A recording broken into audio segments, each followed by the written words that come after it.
Hello అందరికీ, అందరు ఎలా ఉన్నారండి? నేనైతే చాలా బాగున్నాను. మీరు కూడా బాగుండాలని మనస్ఫూర్తిగా కోరుకుంటున్నాను. సో ఇదైతే మార్నింగ్ లాగా అండి. పొద్దున్నే 8-9 అవుతుంది కావచ్చు. సో మా ఆయనకైతే డ్యూటీకి అయితే వెళ్ళిపోయాడు. మా పిల్లలిద్దరు అయితే కూర్చొని 8 గంటలకే స్టార్ట్ చేస్తారన్నట్టు హనుమాన్ మూవీ. ఈ మూవీ అయితే ఎన్నిసార్లు చూసారో నాకైతే తెలియదు. అది మార్నింగ్ లేస్తేనే అది మూవీ పెట్టేస్తా అన్నట్టు అది చూసుకుంటూ ఉంటారు. వీళ్ళకి ఇది హ్యాపీ అయిపోయింది హనుమాన్ మూవీ. ఎందుకంటే మా పిల్లలు, మా అశుగాడు అయితే హనుమాన్ అయితే నేను హనుమాన్ అయిపోయాను, నాకు హనుమాన్ శక్తులు వచ్చాయని ఫీల్ అయిపోయి వాడైతే మూవీ అయితే ఫుల్గా చూసేస్తున్నాడండి. సో అక్కడనైతే పిల్లలని అలా కూర్చోబెట్టేసి మూవీ పెట్టేసి నేనైతే ఇక వంట రూమ్లోకి వచ్చేసాను. వంట రూమ్లో ఎంత పని ఉంటుందో మీకు తెలుసు కదా. అందులో మా ఇంట్లో అయితే మామూలుగా ఉండదండి. ఎందుకంటే వంట రూమ్ చిన్నది అయిపోయింది, చాలా చిందరవందరగా ఉన్నదన్నమాట. దాన్ని మొత్తం క్లీన్ చేసేసరికి నా తలపానం తోక్కొచ్చేస్తుందండి. ఇక లైటింగ్ అనేది కూడా చాలా తక్కువ ఉంది వంట రూమ్లో. అందుకే నేను ట్రైపై లైట్ పెట్టేసుకున్నా, అది అందుకే ఆన్ ఆఫ్ డిమ్ అవుతూ ఉందన్నమాట. సో ఇక వంట రూమ్లో అయితే నేనైతే క్లీన్ చేసేసుకొని పాలు ఎచ్చబెట్టాలి. సో అందుకనేసి ఇక పాలు తీసుకొద్దాం అనేసి అయితే ఫ్రిడ్జ్ కాడికి వెళ్ళి పాలు తీసుకొచ్చాను. పాల ప్యాకెట్లు అయితే ఇక్కడికి వచ్చినాక ఎన్ని మార్చామో అండి. మార్చంగా ఈ పాల ప్యాకెట్లు అయితే ఓకే అయ్యాయి. ఎందుకంటే మా అబ్బాయికి పాలు సరిపోవట్లే అన్నమాట. పాల ప్యాకెట్లు రేటు తీసుకొస్తున్నామండి లీటర్వి. బట్ ఏంది అంటే అస్సలు సరిపోవట్లేదు. మాకు ఛాయ్ కావాలి అయ్యే, వాడు తాగడానికి కావాలి అయ్యే. సో ఎన్ని మార్వంగా ఇదైతే ఇది కూడా ఇది కాదు, ఇంకొకటి అండి. ఇది యాక్చువల్గా ఆ రోజు వేరే తీసుకొచ్చాడు ఇంకొక పాల ప్యాకెట్ అయితే బాగుంది. బట్ ఇన్ని చేంజ్ చేస్తారు కూడా మా ఓన్ హెల్త్ అస్సలు బాగుండట్లేదు. అది కొన్ని పాలు ఇవి కొన్ని పాలు అయ్యేసరికి కూడా కొంచెం మనకి డిస్టర్బెన్స్గా ఉండిపోతుంది అన్నమాట. ఇప్పుడు ఏంది అని అంటే ఒక పాల ప్యాకెట్ దాన్ని మళ్ళీ వాటర్ అవన్నీ పాపం నీళ్ళు తాగించడం అవుతుంది. అదే మన సైడ్ ఉన్నాం అనుకోండి, బర్రెపాలు అవన్నీ దొరికాయి. ఇక్కడ చాలా కష్టమైపోతుంది మాకైతే. ఇంత దూరం వచ్చి ఇంత కష్టపడుతున్నామంటే అది మాకు తెలుసు, అది ఎంత ఇబ్బంది అవుతుంది అన్నది కూడా తెలుసు. బట్ తప్పదు కదండి, ఎవరి లైఫ్ వాళ్ళు చూసుకోవాల్సిందే కదా. ఒకరి గురించి ఆలోచించుకుంటే అయితే మనమైతే ఉండలేం కదా. సో అందుకనేసి మేము ఎవరి గురించి ఆలోచించలేదు. అందుకే కష్టమో నిష్ఠురమో మాకు మేమే అనుభవించుకోవాలి కాబట్టి మేమైతే వచ్చేసాము. ఇక మా చిన్నవాడు ఉన్నాడు కదండి. సో వాడైతే అయితే వాడు చేసే అల్లరికి వంట రూమ్లో ఫుల్ భయం అవుతుంది. దాదాపు మొత్తం పొయ్యికాడనే ఉండిపోతున్నాడు అన్నమాట. నేను పొయ్యికాడు ఉంటే వాడచ్చు ఆ పొయ్యికాడని అన్నీ లాగేస్తున్నాడు. వాడు హైట్ అయిపోయింది కదా, వాడు ఎక్కడ లాగితే ఎక్కడ అవన్నీ మీద పడిపోతాయో నాకైతే ఫుల్ భయం అయిపోతుంది. ఏవైతే వాడిని చూసుకున్న నాకు సగం టెన్షన్ ఎక్కువ అయిపోతుంది. ఎందుకంటే ఇక్కడ ప్లేస్ అవైలబుల్గా లేదు. అండ్ ఏ చిన్న గుంజినా కానీ మీద పడితే పెద్ద ప్రమాదమే జరిగిపోతుంది. ఇక్కడనైతే మా పిల్లల్ని చూపిస్తానంటే ఇద్దరిని హాయ్ చెప్పుండ్రా అంటే మా చిన్నోడైతే ముందే చెప్పేశాడు హాయ్ చెప్పు అనేసి. మా పెద్దోనికి యాటిట్యూడ్ ఎక్కువ కదా. సో అట్లా వాడు చిన్నోడు చాలా గుడ్ బై అండి అని చెప్తూ చేసేస్తాడు. మా పెద్దోనికి గావరం ఎక్కువ అయిపోయేసరికి వాడు అసలు మాట వినట్లే అన్నమాట. ఇక అప్పటికి 9:30 ఎబో అయిపోయింది, 9:30 10 అవుతుంది. నా రోజు బ్రషింగ్ టైము 10 అన్నమాట. ఎందుకంటే కొంచెం వీళ్ళు ఒక్క పనికి వచ్చేసరికి వీళ్ళు మమ్మీ అది కావాలి, మమ్మీ ఇది కావాలి, అది కావాలి అనేసి అనుకుంటూ ఉంటారు అన్నమాట. అందుకనేసి నేను నా బ్రషింగ్ టైం వచ్చేసి 10 అవుతుంది. అప్పటికే బ్రష్ చేస్తున్నా. నేను బ్రష్ చేసేదానికి పోతే నా తోకలు వస్తాయి అన్నట్టు, నాకు బ్రష్ ఇవ్వవా అనేసి. సో వీళ్ళకైతే బ్రష్ ఇచ్చేసి నేనైతే బ్రష్ గమనిస్తాను అన్నమాట. దానికి కూడా గంట టైం తీసుకుంటానండి. ఒకటి వచ్చి బ్రష్ కావాలంటాడు, ఒకటి వచ్చి బాత్రూమ్ అంటాడు, ఒకటి వచ్చి మమ్మీ ఛాయ్ అంటాడు.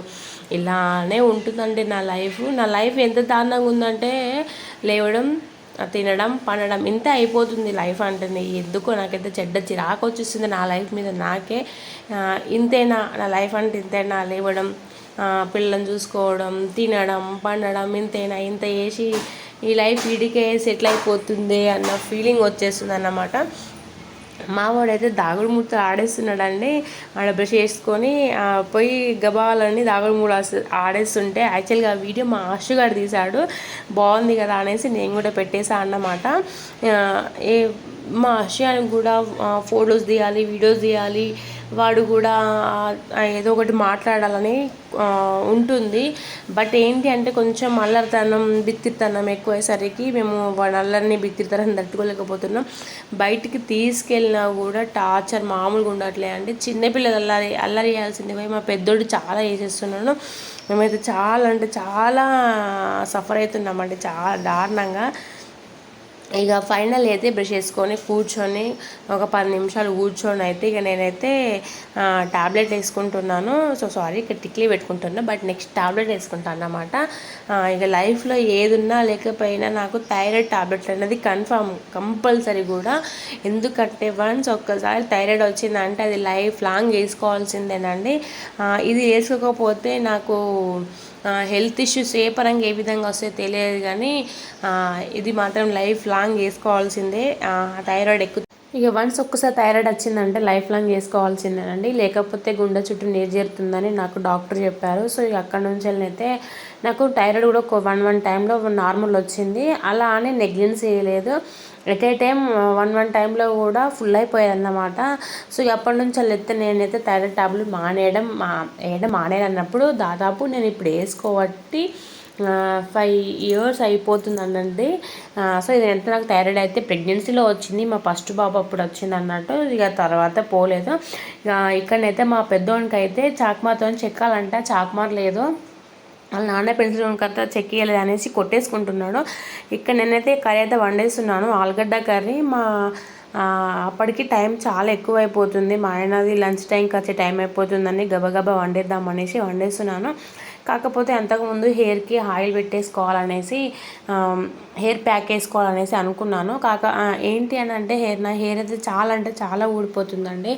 ఎందుకంటే థైరాయిడ్ ఉన్న వాళ్ళకి మ్యాక్సిమం హెయిర్ అనేది ఊడిపోతుంది. నాది చాలా లాంగ్ హెయిర్ అని చాలా లావుగా ఉండేది. ఆ హెయిర్ అనేది థైరాయిడ్ వచ్చిన కాన్సెల్ ఈ టెన్షన్స్కి, ఈ ప్రెగ్నెన్సీ, డెలివరీలకి హెయిర్ అయితే టోటల్గా లాస్ అయిపోతుంది అన్నమాట. అందుకనేసి నేనైతే హెయిర్కి అయితే అవిసె గింజలతో పెట్టేసుకుంటున్నాను. నేను ఎంత వర్క్ చేస్తున్నా కానీ మా బుడ్డోలు మాత్రం ఏం కావాలి ఏంది అనేసి నేను టార్చర్ చేస్తూనే ఉంటారండి.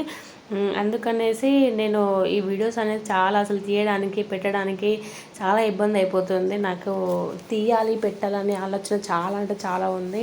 సో ఏదైనా ఒకటి చేయాలి, ఏదో ఒకటి క్లిక్ అవ్వాలని ఉంది, కానీ మా పిల్లలతో నాకు అవ్వట్లేదు. అందుకనేసి చాలా తక్కువ పెడుతున్నాను అన్నమాట. చూస్తున్నారు కదా, హెయిర్కి అయితే పెట్టేసుకున్నా. అప్పుడు పెట్టుకునేటప్పుడు వీడియో తీయలేదు. అవిసె గింజలను అయితే వాటర్లో హీట్ చేసేసుకొని పెట్టుకోవాలి, అది చాలా జెల్గా ఉంటుంది, సూపర్గా వర్క్ అవుతుంది. బట్ అంతకుముందు చాలా వర్క్ అయ్యేది, ఎందుకు ఈ మధ్య నాకు సెట్ అవ్వట్లేదు. ఏం పెట్టినా కానీ హెయిర్ అనేది చాలా లాస్ అయిపోతుంది. ఎంత ట్రై చేస్తున్నా కానీ హెయిర్ ఊడిపోతుంది తప్ప హెయిర్ అనేది నాకు స్టిక్అప్ ఆగిపోవట్లేదు, లాంగ్ పెరగట్లేదు అన్నట్టు. ఆడికి చాలా ట్రై చేస్తున్నాను, బట్ హెల్త్ ఇష్యూస్ ఏమైనా ఉంటేనే ఇలా అవుతుంది అనేసి నేను అనుకుంటున్నా. బట్ ఆ హెల్త్ ఇష్యూ ఏంటనేది మాత్రం తెలుసుకుంటలేను. సో వీడియో చూస్తున్నారు కానీ ప్లీజ్ అండి లైక్ చేయట్లేదు, షేర్ చేయట్లేదు. లైక్ అండ్ షేర్ చేసుకోండి, సబ్స్క్రైబ్ చేసుకోండి. మీరు లైక్ చేసుకోవడం వల్ల, సబ్స్క్రైబ్ చేసుకోవడం వల్ల నాకు చాలా సపోర్ట్గా బెనిఫిట్గా ఉంటుంది. ఇక్కడనైతే ఆలుగడ్డ అయితే ఉడికేసి అయితే వీటిని పొట్టు తీసేస్తున్నాను. కాకపోతే ఇది లైటింగ్ పెట్టుకున్నా కూడా ఆన్ ఆఫ్ డిమ్ వస్తుంది చాలా వరకు, లైటింగ్ ప్రాపర్గా లేదు, అందుకే వీడియో కూడా సరిగ్గా రావట్లేదండి. ఇక ఇక్కడైతే కూర అయితే వండేస్తున్నా, ఆలుగడ్డ అయితే నా స్టైల్గా అయితే వండేస్తున్నా అన్నమాట. ఏం లేదు, కడాయి పెట్టేసుకొని అందులో ఆయిల్ వేసేసుకొని సేమ్ పోపు గింజలు వేసేసుకొని ముందుగానే ఆలుగడ్డలలో మనం పసుపు, కారం, ఉప్పు వేసేసుకొని ఉంచుకోవాలి. సో ఆయిల్ టెక్కకి అయితే ఇవన్నీ వేసేసుకొని మనం కర్రీ వండుకోవడమే.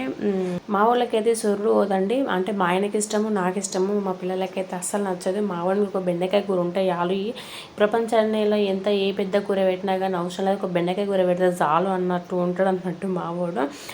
కాకపోతే ఇక డైలీ ఒక బెండకాయ కూర తినడం అంటే మనతో కూడా కాదు కదా, అందుకనేసి అప్పుడప్పుడు కూరలు చేంజ్ చేస్తూ ఉంటా. పిల్లలకు కూడా వేరే వేరే కర్రీస్ పెడతా ఉంటేనే కదా వాళ్ళకి కొంచెము తినాలి అనిపించడము, కానీ వాళ్ళకి కూడా బాడీలో కొంచెం ప్రోటీన్స్ అందడం కానీ జరుగుతూ ఉంటాయి కదా. అందుకోసమే అనేసి కర్రీస్ అయితే వేరే వేరే పెడతా ఉంటా. చిన్నోడికి అసలు తినట్లేదు ఈ మధ్యన, ఎండాకాలం కదండి, ఎండాకాలం మనమే తినట్లేదు, పిల్లలు ఏం తింటారు. అందుకనేసి వీళ్ళ కోసం ఫ్రూట్స్ తీసుకొచ్చి పెట్టినా కూడా ఫ్రూట్స్ కూడా సొరుడు అస్సలు పోవండి. ఏదో మా వానికి మ్యాంగోస్ తప్ప వితౌట్ ఏది తినడు. మా చిన్నోడు ఏదో తాగినట్టు యాక్టింగ్ చేస్తాడు కానీ వాడు తాగాడు. ఏం తెచ్చినా ఏం చేసినా మేమే తినడము. ఇక కర్రీస్ విషయంలో కూడా అంతే, వీళ్ళకు కొంచెం పప్పు ఉంటే ఇష్టము, వితౌట్ బెండకాయ కర్రీ అంటే ఇష్టము. ఇక నార్మల్గా ఏది వండినా కూడా కసురుకునే తింటారు. కాకపోతే ఇక వాళ్ళ కోసం ఒకటే అండలేం కదా. సో వీడియో నచ్చితే లైక్, షేర్, కామెంట్.